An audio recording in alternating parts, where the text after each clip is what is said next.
پوچھتی تو کہتے بس ویسے ہی آنکھوں میں پانی آ گیا۔ وہ پہلے سے بھی زیادہ چپ چپ رہتے اور بہانے بہانے سے بہو کو بھی دیکھتے رہتے۔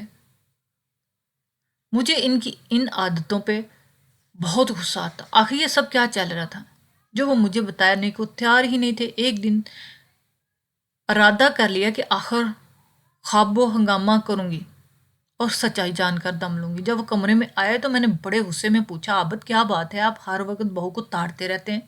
بہویں تو بیٹیوں کی طرح ہوتی ہیں اور مجھے لگتا ہے کہ آپ بہو کو اچھی نظر سے نہیں دیکھتے۔ میرا کہنا تھا کہ انہیں بھی غصہ آ گیا۔ مجھے خوب سنائی اور کہا تمہیں شرم آنی چاہیے اس طرح کی باتیں کرتے۔ بہو بیٹی ہوتی ہے اور فروا میری بیٹی ہی ہے۔ کچھ دیر چپ رہنے کے بعد اب میں نے پھر پوچھا، آخر کیا بات ہے؟ مجھے بھی تو بتا دیں۔ آپ جب بھی فروا کو دیکھتے ہیں کہیں کھو جاتے ہیں۔ فروا آپ کی کسی کھوئے ہوئے رشتہ دار کی ہم شکل تو نہیں ہے کیا، جسے دیکھتے ہی آپ جیسے ماضی کی دنیا میں کھو جاتے ہیں؟ اب سچ بتانے کے علاوہ ان کے پاس کوئی چارہ نہیں تھا۔ بولے ہاں ایسا ہی ہے۔ کس کی ہم شکل ہے ہماری بہو؟ میں نے پوچھا تو انہوں نے سچ بول دیا۔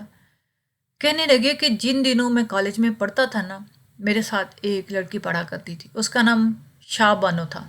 فروا ہو بہو اس کی شکل کی ہے۔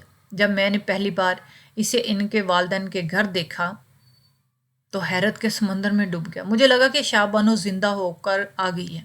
شاہ بانو زندہ ہو کر آ گئی ہے کیا مطلب؟ ہاں وہ مر چکی ہے اور اس واقعے کے ہوئے 40 سال سے بھی اوپر وقت ہو چکا ہے۔ انسانوں کی صورت ایک دوسرے سے ملتی جلتی ہے، اس میں حیران پریشان ہونے والی کیا بات ہے؟ وہ لڑکی آپ کی کلاس فیلو تھی، قریبی عزیز تو نہ تھی کہ اتنی مدت گزر جانے کے باوجود آپ اس کی یاد میں کھوئے ہوئے ہیں؟ اتنی مدت میں تو اپنی قریبی ترین لوگوں کی یادیں بھی ذہن میں دھندلا جاتی ہیں۔ شاہ بانو کی یاد بھی دھندلا ہی گئی تھی، مگر فروا کو دیکھ کر پھر سے تازہ ہوگی۔ بالکل وہی نقش و نین، وہی چہرہ، وہی آنکھیں۔ کیا اس کے ساتھ آپ کا کوئی دلی تعلق تھا؟ میں نے بغور ان کے چہرے کو دیکھ کر پوچھا۔ ان کے چہرے پر کرب کی ایک لہر دوڑ گئی۔ اب تو اسے اس در فانی سے کوچ کیے بھی برسوں گزر چکے ہیں، مگر مجھے لگتا ہے جیسے یہ کل کی بات ہے۔ اس کا یہی مطلب ہے کہ آپ سے اس کا دلی تعلق تھا جو اب تک نہیں بلا سکی۔ یہ بتائے کیوں کر وہ بیچاری اس دنیا سے رخصت ہو چکی ہے۔ یہ ایک بے حد دردناک حادثہ تھا۔ وہ ماضی میں کھو گئے اور اس طرح بتانے لگے جیسے ان کا دل اس کی یادوں سے اس قدر لبریز ہو چکا تھا کہ یہ پیمانہ جھلک جانے کے قریب تھا۔ وہ گویا ہوئے میں سیکنڈ ایئر میں تھا اور وہ فرسٹ ایئر میں۔ ہم صبح سویرے گورنمنٹ ٹرانسپورٹ میں اکٹھے آتے جاتے۔ شروع میں ایک دوسرے کے خاموش نگاہوں سے دیکھتے، آہستہ آہستہ الفاظ لبوں پر آنے لگے اور ہم ایک دوسرے کے قریب ہو گئے۔ صبح کے وقت جب یہاں سے بس آتی اور وہ سٹاپ پر ہم سے 5 کلومیٹر پہلے آتا تھا، جب ہم سوار ہوتے، بس میں بیٹھتے، جگہ نہ ملتی تو 9 کلومیٹر کا سفر کھڑے کھڑے طے کرنا ہوتا تھا، جس پر وہ سیٹ پہ بیٹھ جاتی اور میں اس کے پاس کھڑے ہونے کی جگہ مل جاتی۔ پھر میں نے چاہا کسی طور اس سے بات کروں، مگر وہ بہت محتاط قسم کی لڑکی تھی۔ تاہم میری لگن سچی تھی۔ تقریباً سال بعد ہم ایک دوسرے سے بات چیت کرنے لگے۔ ایک روز چھٹی کے بعد میں نے اسے چائے کی آفر کی جو اس نے قبول کر لی اور ہم نے سامنے والی کنٹین میں ایک ساتھ چائے پی۔ اس کے بعد وقتاً فوقتاً اکٹھے کنٹین جانے لگے۔ اسے آئس کریم بہت پسند تھی۔ میں ہمیشہ ایک بڑی آئس کریم کا آرڈر دیتا، وہ آدھی کھا کر چھوڑ دیتی تو بقیہ آدھی میں کھا لیتا۔ اسی طرح فروٹ چاٹ کی بھی بڑی پلیٹ منگواتا، وہ آدھی ہی کھاتی، باقی میں کھاتا۔ اس کا بچا ہوا کھانا کھا کر مجھے سکون ملتا تھا۔ سال بھر میں نے ایک دوسرے کو اچھی طرح جان لیا تھا۔ وہ تینوں بھائیوں کی اکلوتی بہن اور اپنے گھر کی لاڈلی تھی، اکثر اپنی فیملی کے بارے میں باتیں کرتی اور وہ اتنی اپنائیت سے اپنے گھر کی باتیں بتانے لگی کہ جیسے وہ مجھے اپنی فیملی کا ایک فرد سمجھتی ہو۔ اکثر وہ اپنے خاندان کے مسائل بھی مجھ سے شیئر کر لیتی، کہتی تھی تم سے کیا پردہ، تم تو ہو ہی اپنوں جیسے۔ اس کی اس بات سے مجھے انجانی خوشی مل جاتی۔ ایک منحوس دن آیا کہ پھر ہم میں جدائی کا وسیع سمندر حائل ہو گیا جسے عمر بھر کوئی عبور نہ کر سکا۔ یہ 19 دسمبر کی ایک سرد رات تھی، بارش کے ساتھ ساتھ خوب برف پڑ رہی تھی۔ اس روز صبح بس نہ آئی اور ہم لوگ کٹارا ویگنوں میں سفر کرنے پر مجبور ہو گئے۔ وہ جس وین میں آتی تھی، ایک خطرناک موڑ کاٹتے ہوئے برف کی وجہ سے وین پھسل کر تقریباً 100 فٹ کی گہرائی میں جا گری۔ شدید سردی اور برف سے نیچے بہتے نالے کا پانی بھی تقریباً جمع ہوا آتا تھا۔ وین سیدھی نالے میں جا گری۔ ہم تقریباً 15-20 منٹ بعد وہاں پہنچے کیونکہ ہماری وین پیچھے چل رہی تھی۔ لوگوں کا ہجوم دیکھ کر ڈرائیور نے وین کو روک دیا۔ گرنے والی وین بری طرح پچک گئی تھی اور آدھی سے زیادہ پانی میں ڈوب گئی تھی۔ ایک فوجی دستہ بھی ان کی مدد کے لیے پہنچ گیا۔ فوجی نوجوان اور ہم لوگ سبھی زخمیوں کو شیشے وغیرہ توڑ کر نکالنے میں مصروف تھے۔ غضب کی سرد اور برف کی وجہ سے ہاتھ پاؤں شل ہو رہے تھے اور مدد کو آنے والا ڈاکٹر اپنے جوانوں کی معاونت سے زخمیوں کی مرہم پٹی میں مصروف تھا۔ اتنے میں 2 لڑکیوں کی وین سے نکالا گیا۔ میرے وہم و گمان میں بھی نہ تھا کہ ان میں ایک شاہ بانو ہوگی۔ وہ بری طرح زخمی تھی۔ ڈاکٹر نے نبض دیکھی، پھر اس کی آنکھیں کھول کر دیکھنے لگا۔ ڈاکٹر کے چہرے کے تاثر سے ظاہر ہو گیا کہ وہ ختم ہو چکی ہے، اور دوسری لڑکی جو اس کی سہیلی اور ہم جماعت تھی وہ بھی ختم ہو گئی تھی، کیونکہ اس کی گردن اور سر پر بہت گہری زخم آیا تھا۔ یا پانی میں گرنے کی وجہ سے ان کے چہرے نیلے پڑ گئے تھے، جیسے کسی سفید کپڑے کو بہت زیادہ نیل لگا ہو۔ شدید سردی کے باوجود میرے پسینے چھوٹ رہے تھے، تبھی میں چکرا کر ایک طرف گر گیا۔ ایک شخص نے آگے بڑھ کر مجھے سہارا دیا اور سنبھالا۔ میں پھسل گیا ہوں، حالانکہ میں تو شاہ بانو کے شاداب چہرے کو جما ہوا دیکھ کر گر پڑا تھا۔ میری دنیا اجڑ چکی تھی، وہ سارے مستقبل کے خواب، وعدے، ارمان سبھی چکنا چور ہو چکے تھے۔ اسی دن سے میری زندگی کی گھڑی ٹھہر گئی۔ میری سوچیں، آرزوئیں، جینے کی امنگ، کچھ کرنے کا حوصلہ، سب کچھ ساکت ہو گیا تھا۔ زندگی کا ایک پل کا بھروسہ نہیں۔ یہ بات ہر وقت سنتے تھے، آج اس کا تجربہ بھی ہو گیا۔ کالج کے لڑکے واپس میتوں کے ساتھ ان کے گاؤں پہنچ گئے۔ بارش اور اس کے بعد برف کی وجہ سے تدفین شام تک ہو پائی۔ اس حادثے کے بعد میں کئی دنوں تک کالج نہ جا سکا، کیونکہ اب میری زندگی میں کسی کام کی حیثیت نہ رہ گئی تھی۔ آخرکار یوں تو پرچے دیے اور کالج کو خیر بات کر دیا۔ بے دلی سے پرچے دینے کے سبب میرا نتیجہ بھی زیادہ اچھا نہ آیا۔ بمشکل پاس ہوا۔ اب سارا دن گھر میں پڑا رہتا۔ دوستوں سے ملنا جلنا چھوڑ دیا تھا۔ گھر والے کہتے کہ کیا ارادہ ہے، آگے پڑھنا ہے یا ملازمت کرنی ہے یا کوئی بزنس کرنا ہے۔ میں نے انہیں کوئی جواب نہ دے پایا۔ وہ میری پریشانیاں نہیں جانتے تھے، کیونکہ میں اپنی پریشانیاں ان سے چھپائے جی رہا تھا۔ شاہ بانو اور میرے درمیان جو تعلق تھا، اس کا کسی کو علم نہیں تھا۔ میں سوچتا تھا کہ اب باقی زندگی اس بے کیفی کے عالم میں کیسے جی پاؤں گا۔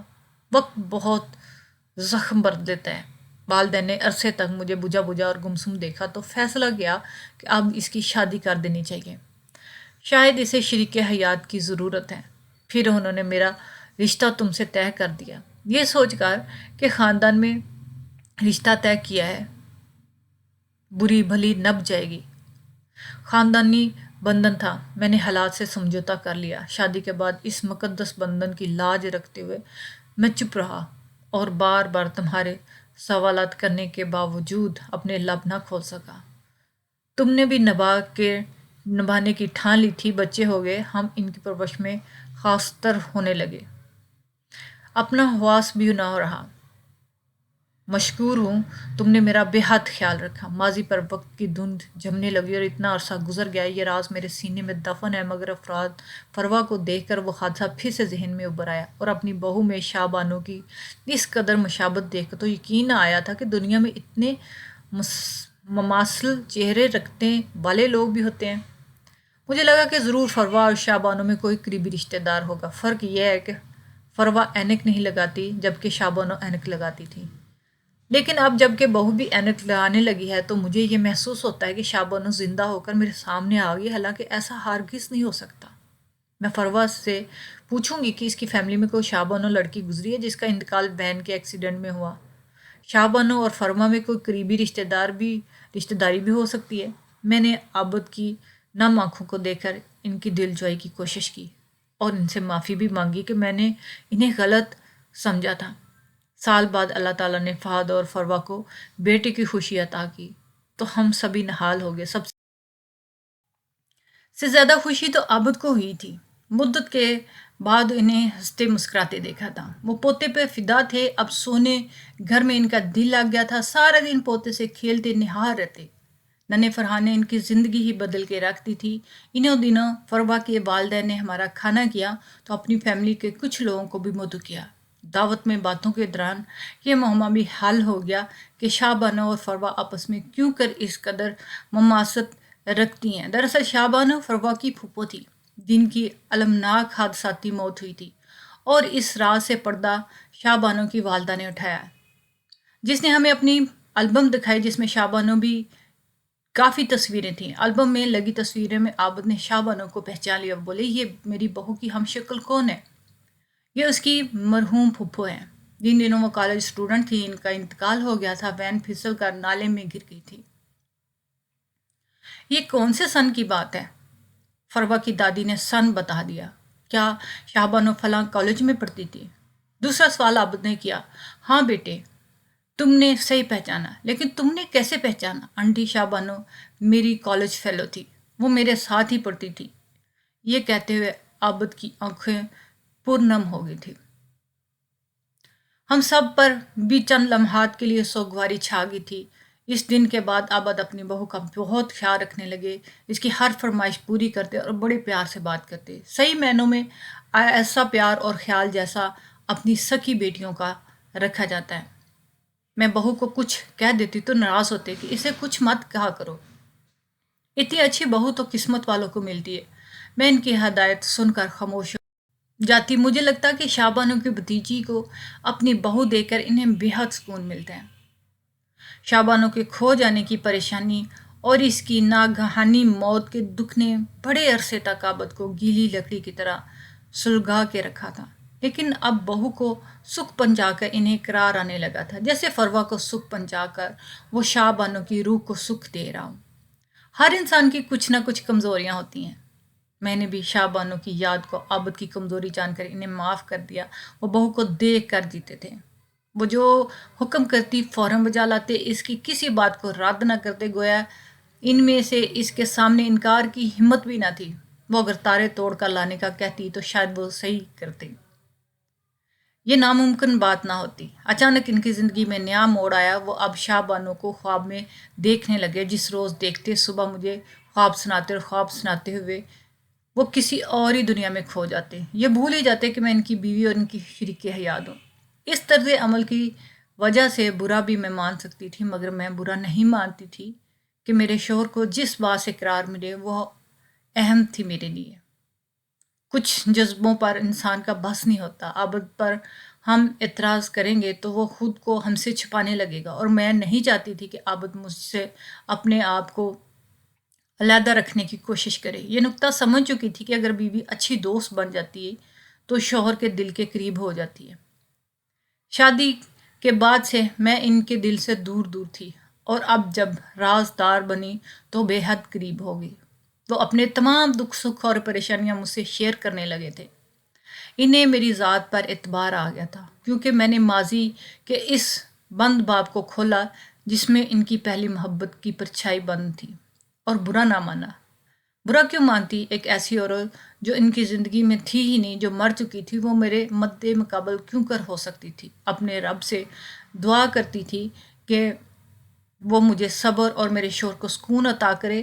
جب میں عابد کی غمگسار بنی، ان کے دل میں چھپے دکھ کو توجہ سے سننے لگی، تو وہ مجھ سے ہر وقت ہم کلام رہتے، دور ہو کر بھی نزدیک محسوس ہوتے۔ رفتہ رفتہ یہ عالم ہوا کہ ایک منٹ بھی میرے بغیر رہنا ان کے لیے دھوبر ہو گیا تھا۔ جس شخص کے ساتھ میں بات کرنے کو ترستی، وہ اب ہمہ وقت میرے ساتھ ہم کلام رہنے لگا، یہاں تک کہ ایک دن ایسا آیا کہ وہ اپنی مرحومہ محبوبہ کو بھول کر پوری طرح میرا ہو گیا۔ عابد نے شاہ بانو کے بارے میں باتیں کرنا بند کر دی، اب وہ صرف میرے بارے میں باتیں کرتے، میرا خیال رکھتے اور میرے بغیر خود کو تنہا محسوس کرتے۔ میں ان کے لیے ایک اہم ہستی ہوگی۔ گھر میں ادھر ادھر ہوتی تو دروازے سے اندر آتے ہی آواز لگاتے، کہاں ہو بیگم؟ نظر نہیں آ رہی؟ بچوں سے پوچھتے، ارے بھائی کہاں ہے تمہاری دادی؟ میں کچن میں ہوتی تو وہاں آ جاتے، کہتے، ارے بیگم کیا ہو گیا ہے؟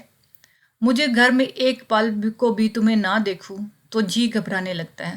تب میں جواب دیتی کہ فروا کا احسان ہے کہ وہ اس گھر کی بہو بن کر آئی تو برسوں سے آپ کے دل میں چھپا ہوا راز ہم پر کھلا، اور شابانوں کی پرچھائی کو ہم نے آپ کے دل سے بلا کر باہر نکال کر ہی دم لیا۔